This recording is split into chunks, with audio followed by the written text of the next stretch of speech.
dédomiseur, je pratique. Le dédomiseur. Frank, le dédomiseur. OK, on va commencer avec ça. Dédomiseur. OK, commence à nouveau. Frank, le dédomiseur. Salut, mon Frank. Salut, messieurs. Bon matin. Et c'est le double D quand même. Dédomiseur et Doom et Dom. Des fois, c'est Dom et Dom avec la Légion et le Grand Journal. Mais là, on a le dédomiseur. Tu me parles la mauvaise journée. On est mêlés. C'est mercredi. Ben, c'est parfait. Ben oui, c'est pas grave. On aime ça changer la routine. Ben oui. C'est-tu beau ce qui se passe à la ville? Je sais pas si tu as le goût de dire 2-3 mots là-dessus. Mais c'est du La Bombe, c'est du Logo, c'est du Petit Chef. Ouais. Ah, j'aime pas ce qui se dit à Radio X. Je vais les punir. Ah, sont fins, ils sont devenus lèche-cul. Je vais les gâter. Peut-être. Ça arrivera pas. Won't happen. Mais tu comprends, on joue sur différents tableaux. C'est une forme d'intimidation avec une pile de cash. Ouais, je trouve que en 2024, c'est un des points aussi qu'on peut retenir. Là, c'est des élus qui prennent plus la critique, qui ont l'épiderme excessivement sensible, qui hésitent pas maintenant même à fermer les commentaires sur leurs réseaux sociaux de leurs propres citoyens. On l'a vu à Montréal, Marchand, je pense qu'il est même plus sur X, il est rendu sur Blue Sky avec une coupe de bizarre. Valérie Plante non plus. Le nombre de maires cette année qui se sont plaints que les citoyens étaient trop durs avec eux.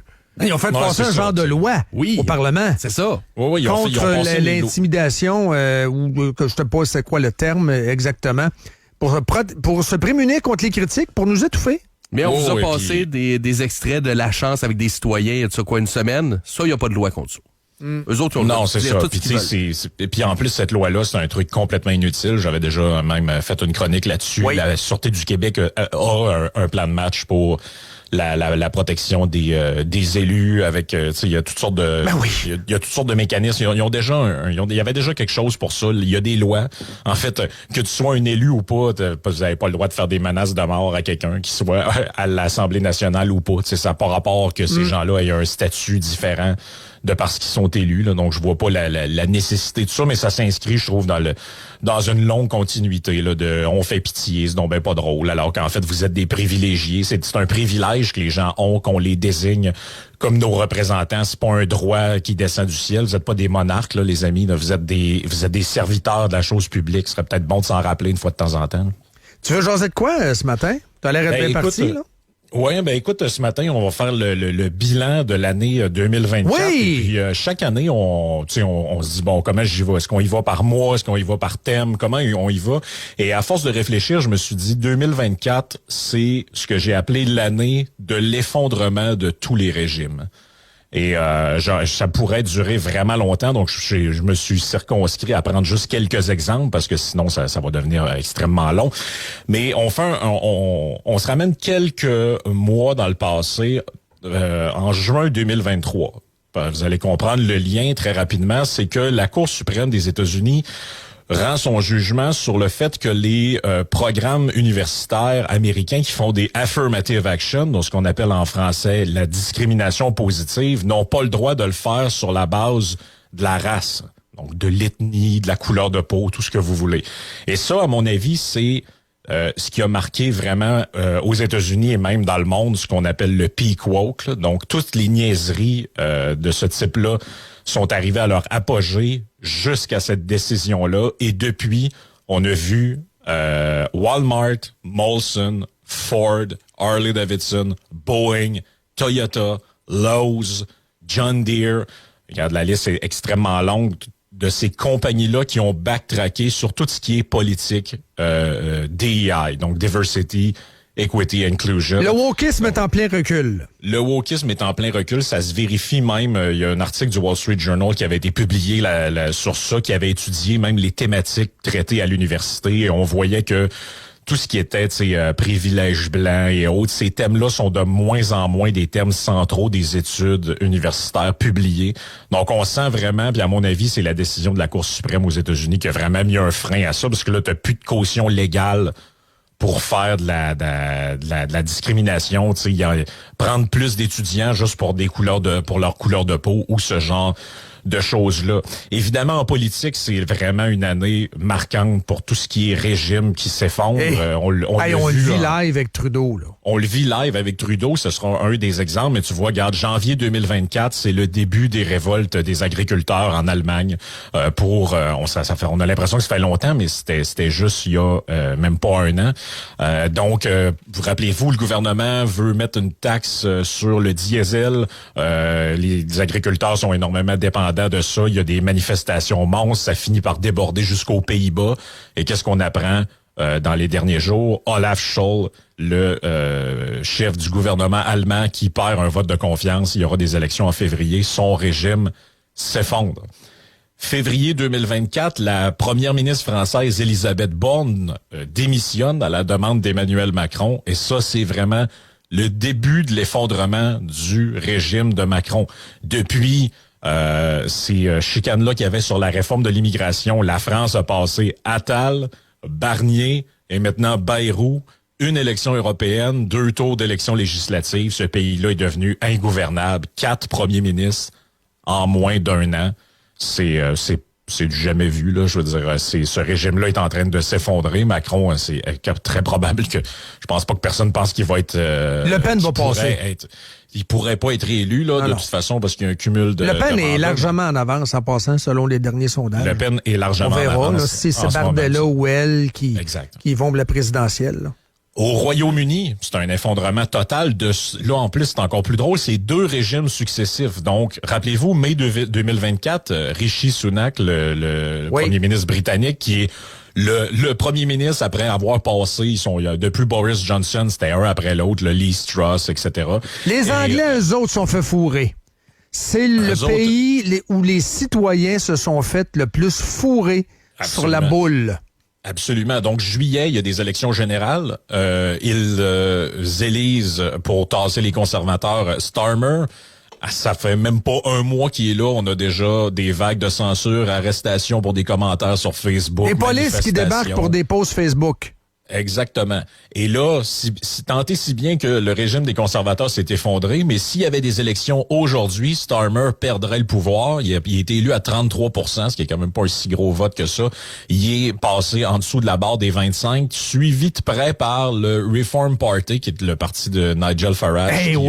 Qui est saucé, hein? Il est bon, lui. Qui est à 21% déjà, et les conservateurs reprendraient le pouvoir très probablement.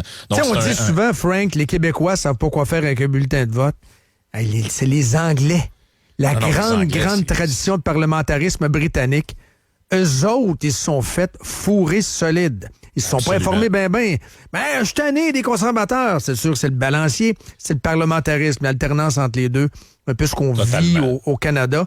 Mais résultat, vous avez carrément un fou furieux. C'est un fou furieux, ce gars-là.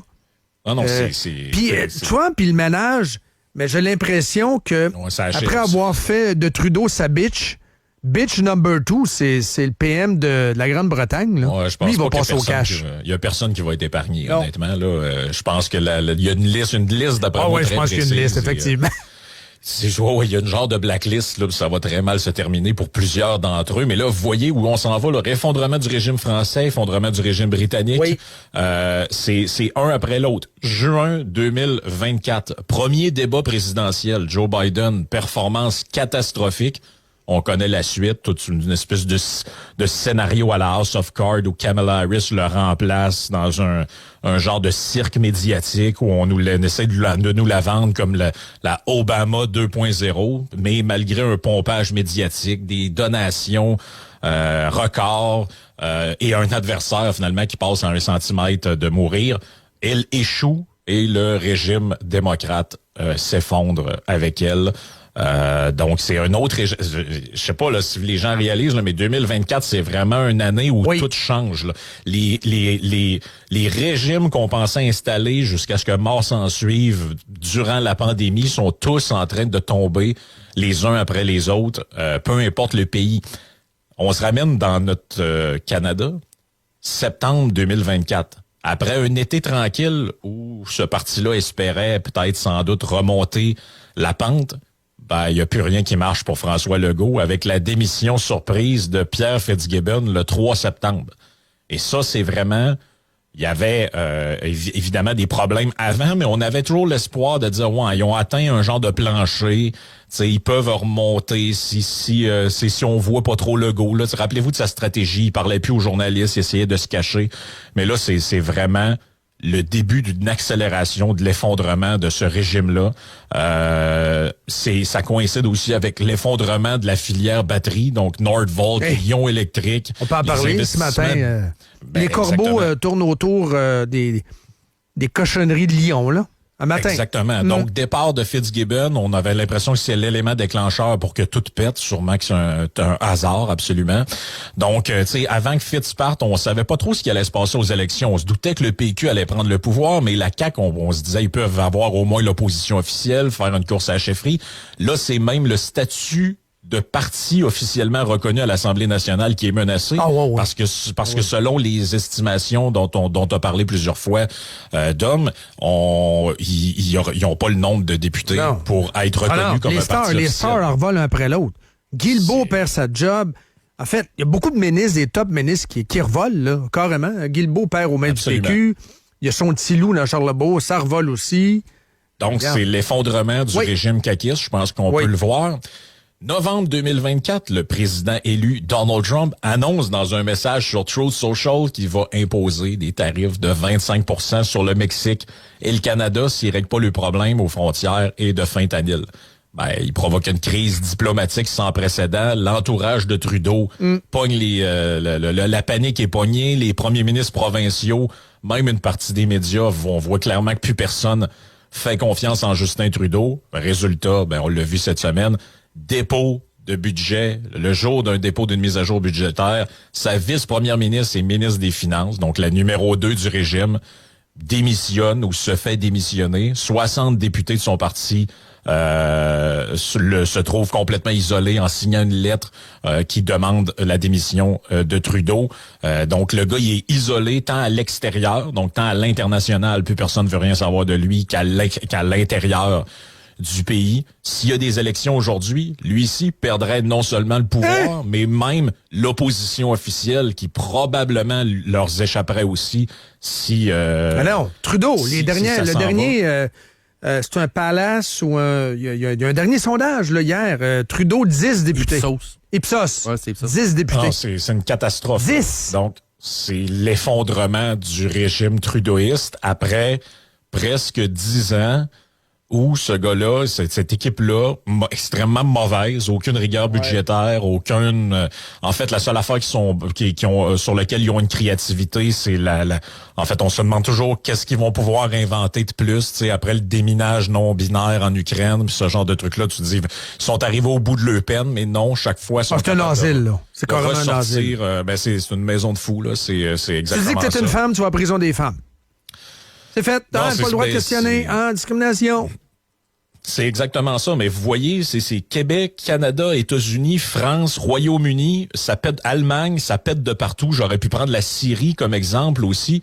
T'as la filière batterie, t'as l'effondrement du régime woke également, et je prendrai comme dernier exemple, mon préféré, l'effondrement du régime médiatique traditionnel. Oh! Février 2024, l'animateur pestiféré, ex-animateur de Fox News, interview Vladimir Poutine. Oui, ça a commencé avec lui. C'est là l'événement que c'est à mon avis l'élément central de cet effondrement-là. Beaucoup de jaloux, qui auraient dit... Ah oui, c'est le Kremlin appelle. Oh, on va faire l'entrevue avec Poutine. Rappelle-toi du narratif qu'ils ont sorti à l'époque. Pas un vrai journaliste. Oui, puis il nous disait, ça c'était le bout le plus drôle, il nous disait, hey, franchement, c'est un traître, lui, d'aller interviewer Vladimir Poutine. Oui. Puis là, après ça, on leur disait, ouais, mais pourquoi vous le faites pas, vous, si vous pensez être si bon que ça? Hey, vous pensez qu'on n'a pas essayé, c'est juste qu'ils nous disent non. Ce qui est vrai. Mais je veux dire, pourquoi tu reproches à quelqu'un de faire quelque chose que toi aussi t'as essayé de faire? C'est des discours de loser. Donc, entrevue accordée par Poutine, en fait, c'est la première et la seule entrevue accordée par Poutine à un journaliste occidental depuis l'invasion russe en Ukraine. Ça a pris un viewership absolument extraordinaire sur Internet. Et t'as le dernier élément de ce clou-là, en fait 2 éléments, la tournée, en fait l'élection américaine où tu avais une candidate qui ne faisait que faire des tournées de grands médias, 60, CBS, MSNBC, même Fox News et autres. Acheter Donald des Trump. amis aussi. Ben oui, acheter Parce des qu'elle a amis. fait des podcasts, mais elle a pris l'argent des donateurs pour construire quelque chose de totalement faux. Kamala au pays des merveilles. On va donner de l'argent à Oprah, elle va prendre pour moi. On va donner de l'argent à Obama, ils vont prendre pour moi. On va donner de l'argent à des podcasters poches avec complètement des fake. décors, bâtir des décors Ben c'est ça l'affaire. qui sont démolissables, des décors jetables. Et ça a été un échec total. Ben c'est exactement ça l'affaire. C'est que les gens, vous devez faire la différence entre des, tu sais, quand on dit les politiciens doivent aller dans des podcasts, pensez-vous que c'est un vrai passage dans un podcast que Trudeau a fait, là, d'aller manger des chicken wings avec des softballs, là, puis raconter sa vie, l'armoyante? C'est du mauvais Kamala qui a fait. C'est du mauvais Kamala. C'est pas ça qu'on entend par dire aller dans un podcast. Ça veut dire aller dans des médias sur le web qui sont sous forme de podcast, mais où tu vas pouvoir avoir des discussions de fond non stagées sur Minimum des 2 heures. Minimum 2 heures. Et là, donc Donald Trump, lui, fait sa tournée en passant uniquement ou presque sur des podcasts. Donc ça a été Theo Von, ça a été plusieurs influenceurs qui étaient moins connus. Logan Paul, ça a été évidemment Joe Rogan, le clou, je pense, dans le cercueil, avec avec une entrevue qui a été vue, tu sais, juste pour dire aux gens, là, une entrevue à CNN, là, ça peut être vu par peut-être 1 million de personnes, là, ça a été vu 45 millions de fois en quelques jours sur YouTube, à tel point que YouTube a essayé de shadowban la vidéo pendant quelques heures, t'étais même plus capable de la trouver. Et finalement, ben c'est lui qui a été élu. Donc c'est le dernier sur la liste, l'effondrement, à mon avis, du régime médiatique traditionnel. Et gardez une chose en tête. Ça peut être long, hein, un effondrement. T'sais, on le voit, Macron, ça a commencé avec le départ d'Elisabeth Borne sur une chicane autour de l'immigration. Et depuis, ça continue, ça se maintient. Il va peut-être l'année prochaine va peut-être être encore là. Parce que quand ça s'effondre, c'est pas genre je m'en vais. Là. L'an prochain, les présidentielles sont c'est pas l'an prochain, les présidentielles. Hey Frank, faut y aller absolument. Yes. Joyeux Noël, bon temps des fêtes. Je sais pas si les boys veulent te jaser vendredi ou whatever. Je sais pas, mais ton bar. On sera là au besoin. Mais merci pour ta contribution encore une fois. On lance le week-end avec Frank demain. Ah, demain? Ah, OK, bon. Parfait. Les 2 boules! Allons-y. Les 2 boules, Parfait. les 3 boules, les 4 boules. Hey, salut Frank! Ciao. On se rejase en 2025 en ce qui nous concerne. Bye-bye.